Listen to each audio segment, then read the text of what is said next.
Hello മക്കളെ, ഷമീം സാറാണ്. അപ്പോൾ നമ്മുടെ ഓണപ്പരീക്ഷ ഇങ്ങനെ നടന്നുകൊണ്ടിരിക്കുകയാണ്. അപ്പോൾ വളരെ സീരിയസ് ആയിട്ടുള്ള ഒരു കാര്യം നിങ്ങളുമായി ഡിസ്കസ് ചെയ്യാൻ അല്ലെങ്കിൽ നിങ്ങളെ അറിയിക്കാൻ വേണ്ടിയിട്ടാണ് ഷമീം സാർ ഇങ്ങനെ ഒരു വീഡിയോ ആയിട്ട് വന്നിട്ടുള്ളത്. അപ്പോൾ പുറകിൽ കാണുന്ന കമൻസ് മക്കളെ നിങ്ങൾ തന്നെ കമൻറ്റ് ചെയ്താണ്. കഴിഞ്ഞ കുറച്ച് എക്സാംസ് അത് എല്ലാ ക്ലാസ്സിലും പൊതുവെ 10ാം ക്ലാസ്സിലും 9ാം ക്ലാസ്സിലും 8ാം ക്ലാസ്സിലും ഒക്കെ കൂടുതലായിട്ട് കണ്ടിട്ടുള്ള കുറച്ച് കമൻസ് ആണിത്. ഓക്കെ, നേരത്തെ പഠിച്ച് തുടങ്ങിയാൽ മതിയായിരുന്നു, നേരത്തെ കണ്ടാൽ മതിയായിരുന്നു, ലൈവ് ക്ലാസ്സുകൾ മാരത്തോണുകളൊക്കെ നേരത്തെ കണ്ടാൽ മതിയായിരുന്നു ഒരാൾ അഭിപ്രായപ്പെടുമ്പോൾ. ബേസിക്സ് അറിയില്ല, ബട്ട് 36+ മാർക്ക് കിട്ടും എന്നുള്ളൊരു പ്രതീക്ഷ വേറൊരാൾ. അതുപോലെ തന്നെ സെയിം അഭിപ്രായം തന്നെ വേറൊരാൾക്കും കൂടി ഉണ്ട് അല്ലേ. ബേസിക്സ് അറിയാത്തതുകൊണ്ട് 34 മാർക്ക് കിട്ടുമെന്ന് പ്രതീക്ഷിക്കുന്നു. പിന്നെ പോയി സാറേ എല്ലാം പോയി, തോറ്റവർ ലൈക്കടി, എന്നാൽ SS ഈസി ആവുന്നുള്ള രീതിയിൽ ടിപ്പുകൾ വരെ നമ്മൾ എന്ത് ചെയ്യും നമ്മളെ കമൻറ്റ് സെക്ഷനിൽ കാണുന്നുണ്ട്. അപ്പോൾ ഇതിപ്പോൾ ഹിന്ദിയുടെ മാത്രം കാര്യമല്ല കേട്ടോ. ഈ ഭാഗത്ത് കമൻസ് എന്ന് പറയുമ്പോൾ അത് സോഷ്യലിൻ്റെയും അതുപോലെ തന്നെ മാത്സിൻ്റെയൊക്കെ എക്സാം കഴിഞ്ഞ പാട് ആൻസർ കീ പോകുന്ന സമയത്ത് ഓരോ ചോദ്യങ്ങളുടെ ഉത്തരം ഇതായിരുന്നല്ലേ എന്നുള്ള രീതിയിൽ ചിന്തിക്കുമ്പോൾ പല കുട്ടികളും കമൻറ്റ് ചെയ്തിട്ടുള്ള കാര്യങ്ങളാണ് ഇവിടെ കൊടുത്തുള്ളത്. എല്ലാ ചാനലും മിക്സഡാണ്. ഇതിപ്പോൾ ഞാൻ ജസ്റ്റ് ഒരു 2-3-4 കമൻസ് ഇവിടെ കാണിച്ച് തന്നു എന്ന് മാത്രമേ ഉള്ളൂ. നിങ്ങൾ നോക്കിയാൽ മനസ്സിലാവും ഓരോ ലൈവിൻ്റെയും എക്സാം കഴിഞ്ഞതിന് ശേഷം നിങ്ങൾ ചെയ്യുന്ന കമൻസ്. എന്തുകൊണ്ടാണ് നിങ്ങൾക്ക് ഇങ്ങനെ ഒരു കമൻറ്റ് ഇടേണ്ടി വരുന്നത്? നിങ്ങൾ എന്തോ ലാക്ക് ചെയ്യുന്നുണ്ട് അല്ലേ, നിങ്ങൾ എന്തോ ലാക്ക് ചെയ്തിട്ടുണ്ട്, അതുകൊണ്ടാണ് നിങ്ങൾക്ക് എന്തോ മിസ്സായി പോയിട്ടുണ്ട്, അതുകൊണ്ടാണ് നിങ്ങൾക്ക് എക്സാം വളരെയധികം ബുദ്ധിമുട്ടാവുന്നത്. ഫാക്ടേഴ്സ് വേറെ ഉണ്ട്. എക്സാം എന്താ പറയുക ടഫ് ആവാൻ വേണ്ടിയിട്ട് നമ്മൾ പാറ്റേൺ മാറിയിട്ടുണ്ട്, സിലബസ് മാറിയിട്ടുണ്ട്, അതൊക്കെ ഓക്കെ അല്ലേ. അതേപോലെ തന്നെ ഒരു ദിവസം 2 എക്സാം, ഇപ്പോൾ 10ാം ക്ലാസ്സിലാണെങ്കിൽ സോഷ്യൽ സയൻസും ഹിന്ദിയും ഒരുമിച്ച് വന്നു, അതുകൊണ്ട് പ്രയാസം ഉണ്ടായിട്ടുണ്ട് എന്ന് പല കുട്ടികൾ അഭിപ്രായപ്പെടുന്നുണ്ട് അല്ലേ. അപ്പോൾ സ്വാഭാവികമായിട്ടും സോഷ്യൽ സയൻസിൻ്റെ എക്സാം വളരെ ഈസി ആയിട്ടുള്ളൊരു ക്വസ്റ്റ്യൻ പേപ്പർ ആയിരുന്നു. പേപ്പറിൻ്റെ പ്രശ്നം കൊണ്ടല്ല, പക്ഷേ ഒരു ദിവസം 2 എക്സാം വന്നതുകൊണ്ട് 2 വിഷയവും ശരിക്ക് പ്രോപ്പറായിട്ട് പഠിക്കാൻ പറ്റില്ല എന്നുള്ള ഒരു പ്രശ്നം കുട്ടികൾ അഭിമുഖീകരിച്ചിട്ടില്ലേ. അതേപോലെ തന്നെ എല്ലാ ക്ലാസ്സുകളിലും ഇതുപോലെയുള്ള പ്രശ്നങ്ങൾ ഉണ്ടായിട്ടുണ്ട് അല്ലേ. അപ്പോൾ തീർച്ചയായിട്ടും ഇത് നമ്മൾ ഓൾറെഡി അറിയാമായിരുന്നു. നമുക്ക് ടൈം ടേബിൾ എക്സാമിൻ്റെ തലേ ദിവസം അല്ലല്ലോ പബ്ലിഷ് ചെയ്തിട്ടുള്ളത്. അപ്പോൾ നമുക്ക് എന്തോ ഒന്നും ലാക്ക് ആയിട്ടുണ്ട്, നമ്മൾ എന്തോ ചെയ്യാൻ വിട്ടുപോയിട്ടുണ്ട്. പ്രോപ്പറായിട്ടുള്ള സ്റ്റഡി പ്ലാൻ അത് തന്നെയാണ്. നമ്മൾ എക്സാമിന് മുമ്പ് നമ്മൾ ഒരുപാട് വീഡിയോസ് സ്റ്റഡി പ്ലാനുമായി ബന്ധപ്പെട്ട് ചെയ്തിട്ടുണ്ടായിരുന്നു. ആ പ്ലാനുകൾ അനുസരിച്ച് കൃത്യമായിട്ട് ഫോളോ ചെയ്ത് നിങ്ങൾ ഓരോ ചാപ്റ്റേഴ്സും എപ്പോഴാണ് പഠിച്ച് തീർക്കേണ്ടത് നിങ്ങൾ ചെയ്തിട്ടുണ്ടായിരുന്നുവെങ്കിൽ നിങ്ങൾക്ക് ഇത്തരത്തിൽ കമൻറ്റ് ചെയ്യേണ്ട ഒരു അവസ്ഥ വരില്ലായിരുന്നു. നേരത്തെ നമ്മൾ എന്ത് ചെയ്തിട്ടുണ്ട്, ലൈവുകളൊക്കെ നമ്മൾ എപ്പോഴോ തുടങ്ങിയിട്ടുണ്ട് അല്ലേ. ഇനിയിപ്പോൾ ലൈവുകളൊന്നും കാണാൻ പറ്റുന്നില്ലെങ്കിൽ പോലും നിങ്ങൾ എന്ത് ചെയ്യണം, അതിനനുസരിച്ച് വീട്ടിലിരുന്ന് സ്വന്തമായിട്ട് പഠിക്കാനുള്ള കാര്യങ്ങൾ ചെയ്യണമായിരുന്നു. അപ്പോൾ തീർച്ചയായിട്ടും ഇതുപോലെ ആയിരിക്കും ഈ വർഷത്തെ ഓരോ എക്സാംസും. നമുക്കിനി ക്രിസ്മസ് എക്സാം വരുന്നുണ്ട്, അതും ഇതേ പാറ്റേൺ ആയിരിക്കും. ഇതിനേക്കാൾ ഒന്നുകൂടി ടഫറായിരിക്കും ക്രിസ്മസ് എക്സാം. സാധാരണ ഓണം എക്സാം കുറച്ച് ഈസി ആയിരിക്കും, പക്ഷേ ഓണം എക്സാമിൽ തന്നെ കുറച്ച് പേർക്കെങ്കിലും ഈ എക്സാം വളരെയധികം ബുദ്ധിമുട്ടായിട്ട് തോന്നിയിട്ടുണ്ടെങ്കിൽ അപ്പോൾ ക്രിസ്മസ് എക്സാമിന് നമ്മൾ ഇപ്പോൾ ചെയ്തത് പോരാ, അതിൻ്റെ ഡബിൾ എഫേർട്ട് നമ്മൾ എടുക്കണം എന്നുള്ള ഒരു സന്ദേശം. ആക്ച്വലി എനിക്ക് ഒരുപാട് സന്തോഷമുണ്ട്. കാരണം എന്താണെന്ന് വെച്ചാൽ നമുക്ക് ഈ ഒരു എക്സാം, ഈ ഒരു ടഫായിട്ടുള്ള ഒരു എക്സാം നമ്മുടെ ആനുവൽ എക്സാമിനാണ് വന്നത് എങ്കിലോ, SSLCക്കാർക്ക് മോഡൽ എക്സാമിനാണ് അല്ലെങ്കിൽ ആനുവൽ എക്സാമിനാണ് ഇത്തരത്തിലൊരു ടഫ്നെസ് കൊണ്ടുവന്നെങ്കിൽ എല്ലാവരും ഈ പരീക്ഷ ഇട്ട ആളുകൾ എന്ത് ചെയ്യും, പഠിക്കുമായിരുന്നു. ഇതുവരെ എന്ത് ചെയ്തു, ഫസ്റ്റ് ടൈമിലേ ടഫാക്കി.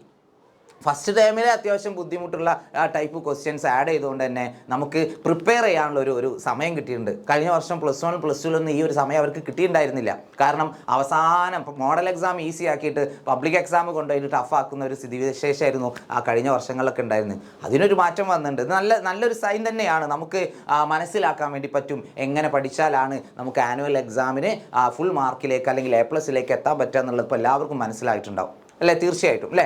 അപ്പോൾ തീർച്ചയായിട്ടും മക്കളെ ഒന്ന് ചിന്തിച്ചു നോക്കാം. നിങ്ങൾ ഈ പരീക്ഷയിൽ തോറ്റുപോയോ? മക്കളെ ഞാൻ പറയും നിങ്ങൾ തോറ്റുപോയിട്ടില്ല.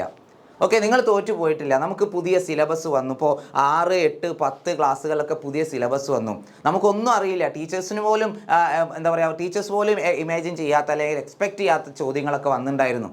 അപ്പോൾ തീർച്ചയായിട്ടും അതിനനുസരിച്ച് നമുക്ക് എന്ത് ചെയ്യാൻ പറ്റും, രണ്ടാമത്തെ എക്സാം ആയുള്ള നമ്മുടെ ക്രിസ്മസ് എക്സാം പ്ലാൻ ചെയ്യാൻ വേണ്ടി പറ്റും. അപ്പോൾ ഈ ഒരു രീതിയിലാണ് മോഡൽ ക്വസ്റ്റ്യൻ പേപ്പറൊക്കെ പുറത്ത് വന്നിട്ടുണ്ടായിരുന്നെങ്കിൽ പോലും ഈ ഒരു രീതിയിലായിരിക്കും ഇനി നമുക്ക് എന്ത് ചെയ്യുക, പരീക്ഷയ്ക്ക് ക്വസ്റ്റ്യൻസ് വരിക എന്നുള്ളത് ഒരു ധാരണ നമുക്ക് കിട്ടിയല്ലോ. അതുകൊണ്ട് തന്നെ നമുക്ക് ഫസ്റ്റ് ചാൻസ് പോയെങ്കിൽ പോട്ടെ മക്കൾ. ഇതിപ്പോൾ എല്ലാവരുടെ കാര്യമല്ല ഞാൻ പറയുന്നത്. കുറച്ച് പേർക്ക് അല്ലെങ്കിൽ ഒരു 50% എബോവ് കുട്ടികൾക്കെങ്കിലും ഇപ്പോൾ നടന്ന ഓണപ്പരീക്ഷ ചില വിഷയങ്ങളെങ്കിലും ടഫ് ആയിട്ടുണ്ടാവും. അങ്ങനെ നിങ്ങൾക്ക് ടഫ് ആയിട്ടുണ്ടെങ്കിൽ നിങ്ങൾ എല്ലാവരും താഴെ കമൻറ്റ് ചെയ്യണം.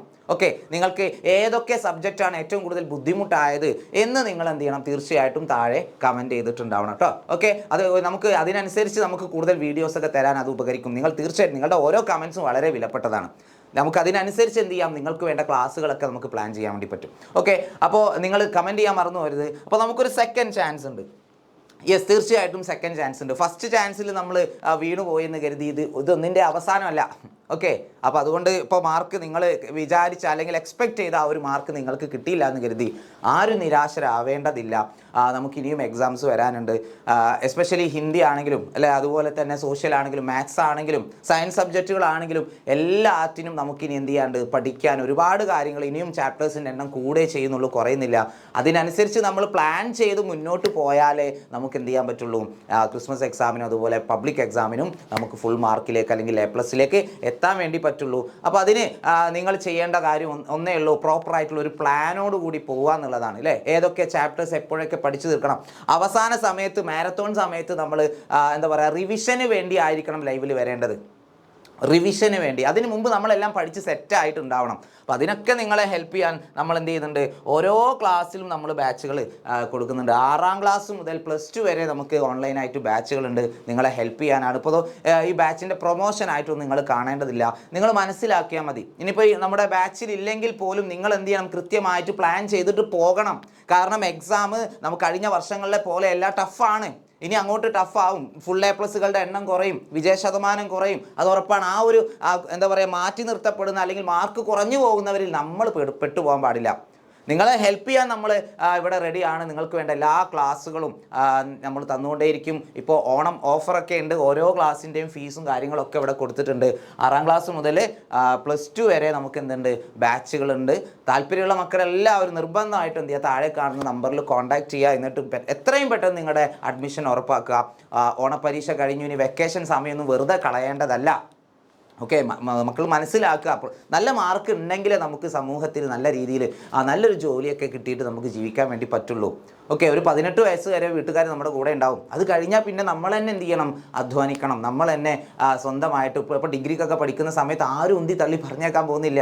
ഡിഗ്രിക്ക് അഡ്മിഷൻ കിട്ടുക എന്നുള്ളത് തന്നെ വലിയ കാര്യമാണ്. +1 ഇഷ്ടപ്പെട്ട സ്കൂളിൽ അഡ്മിഷൻ കിട്ടുക തന്നെ വലിയ വെല്ലുവിളിയായിട്ട് നിൽക്കുന്ന ഒരു സമയത്ത് നമുക്ക് ഡിഗ്രിയിലേക്കൊക്കെ എത്തുമ്പോൾ അത് വളരെയധികം ബുദ്ധിമുട്ടായി മാറും. ഓക്കെ, നല്ല ജോലി കിട്ടണമെങ്കിൽ നല്ല വിദ്യാഭ്യാസം, നല്ല എഡ്യൂക്കേഷൻ ക്വാളിഫിക്കേഷൻ വേണം.